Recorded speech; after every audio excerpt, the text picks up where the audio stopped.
Bruh. Bruh. Oh, my bad. Bruh. My little room I clean in the house. What's up, bro? What's going on? Aquí. Oye, tenés sucio el carro. Sí, hombre, no he tenido chance de lavarlo, bro. Los car washes están llenos aquí. Oye, pero en la iglesia el sábado va a haber un car wash. Es ¿Dónde? más, te venía a ver si te vendía un ticket. 20 pesos. No, hombre, vale 10. Ah, está bueno, ¿ves?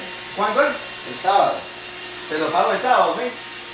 Bueno, pero Pero, ¿qué te iba a decir? pero no te vas a olvidar el dinero. Pero me van a rayar ahí el carro, bro. No, vos, son profesionales.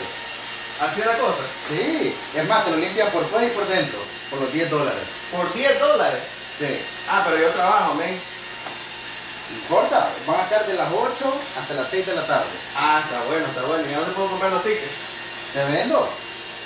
Ese es el ticket. Ah, ya. Dale, pues, te doy los 10 pesos. Dale. Dale, pues. Pero que no se te olvide. Dale, pues. Dale, Pues, pues. ya me voy, ven. Oye, pero sé serio, tenés que limpiar. No, hombre, la maquinita limpia bien, brother. Bro. Dale, nos vemos.